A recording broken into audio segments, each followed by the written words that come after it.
মাকে লেখা চিঠি, কলমে বর্ণালী সেন। জানো মা, এখন আমি অনেক সকালে উঠি। তুমি যখন বলতে বিয়ের পর দেখবো বেলা 10টা অবধি কত পড়ে পড়ে ঘুমোতে দেয় তোর শ্বশুর বাড়িতে, তখন ঠিক বুঝতাম না আসলে ঘুমোতে দেয় না বললে ঠিক ভুল বলা হবে। দেওয়া না দেওয়ার প্রশ্ন আসার আগেই আমি উঠে পড়ি।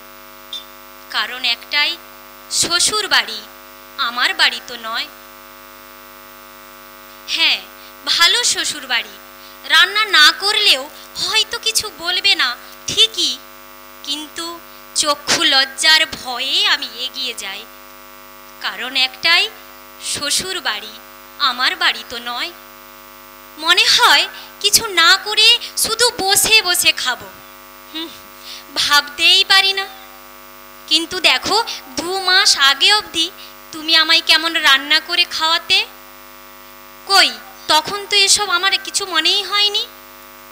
তবে যে যাই বলুক না কেন, তোমার কিছু না হওয়া অবধি আমি রান্নাঘরে পাই দিতাম না। নেহাত তোমার কিছু হলে তবেই আমি রান্নাঘরে পা দিতাম। মাঝে মাঝে তুমি বলতে, 1 কাপ চা করে দেবারও আমার কেউ নেই। জানো মা, এখন আমি রোজ বিকেলে চা করি। খুব ইচ্ছে করে মা, তোমাকে যদি 1 কাপ চা করে দিয়ে আসতে পারতাম।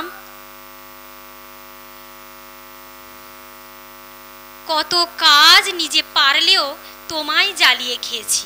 মা, মোবাইলটা চার্জ থেকে এনে দাও। মা, ওই বইটা আমার বুক সেলফ থেকে এনে দাও। বকাঝকা দিয়েও করেও দিয়েছো কাজটা। মুখ ফুটে পারবে না কথাটা বলতে পারোনি। কিন্তু আমি যে তোমাকে কতবার বলতাম পারবো না, যখন তুমি আমায় কিছু করতে বলতে।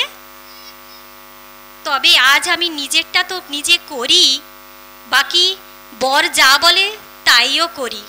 বর বলে, মোবাইলটা চার্জ থেকে এনে দাও। ও হয়তো এখনো ওর স্বভাবটা পাল্টায়নি, কারণ ওর ওটা নিজের বাড়ি, ওর বাবার বাড়ি, আর আমার শ্বশুর বাড়ি। মাঝে মাঝে ইচ্ছে করে এই কথাগুলো কাউকে গিয়ে বলি, বোঝাই, কিন্তু আবার ভাবি এগুলো তো খুব সাধারণ ব্যাপার, সবাই করে, আমিও করি, এটাই তো স্বাভাবিক। না করলেই বরং অস্বাভাবিক। আচ্ছা মা, বিয়ের আগে এত স্বাভাবিক অস্বাভাবিক ভাবতে হতো না কেন? তুমিও কি বিয়ের আগে এমনটা ভাবতে না? আর বিয়ের পর আমরা এসে সব ওলট পালট করে দিয়েছি। এখন বুঝি রাতে তোমাকে শোবার আগে ক্রিম মাখতে বললে তুমি বলতে, এসব আমার লাগবে না রে। ওই সময়টুকুই হয়তো রেস্ট পেলে তোমার বেশি কাজে লাগতো। যার মনের চর্চা করার কেউ নেই, তার আবার রূপচর্চা। জানো মা, মাঝে মাঝে নিজেকে বড্ড অপরাধী মনে হয়। তোমার কাজগুলো তো আমি একটু ভাগ করে নিতে পারতাম। তুমিও বা আমায় বুঝিয়ে বলনি কেন মা? তুমিও তো তোমার মায়ের সঙ্গে কি এমনটাই করেছিলে? তাই কি তুমি আমায় বোঝাতে পারোনি? আমিও হয়তো আমার সন্তানদের বোঝাতে পারবো না, কিন্তু দেখো তারা ঠিক একদিন বুঝবে, যেমন আমি এখন বুঝেছি। বিয়ের পর মেয়েদের কি কি করতে হয় আর কি কি করতে নেই সেটা কি তুমি জানো? তবে কি কি করতে নেই সেই লিস্টটাই অনেক বেশি। নিজের ইচ্ছে মতো ড্রেস পরতে নেই, সবার আগে খেতে নেই, সে যত ভালোই খাবার হোক না কেন। খুব জোরে জোরে কথা বলতে নেই, জোরে জোরে হাসতে নেই, সবার আগে কোথাও যেতে নেই, যেমন খুশি সাজতে নেই, আগে শুতে নেই, বেশি মোবাইল নিয়ে বসতে নেই, আরও আরও যে কত কিছু মানতে হয়। সেই সব ছোটোখাটো বিষয় আমাদের মেনে চলতে হয়। মদ্দা কথা, নিজেকে নিয়ে ভাবতে নেই, অন্যদের নিয়ে ভাবতে হয়। তাহলে হয়তো ভালো বৌমা, ভালো বউ হওয়া যায়।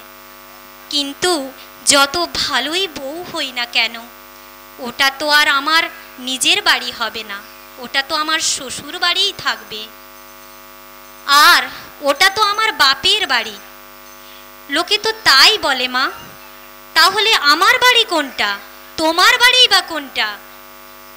তুমি ভালো থেকো মা, আবার পরের জন্মে তুমি আবার আমার মা হয়ে এসো। পরের জন্মে প্রথম থেকেই তোমার কষ্টগুলো আমি একটু ভাগ করে নিব। ইতি, তোমার মেয়ে।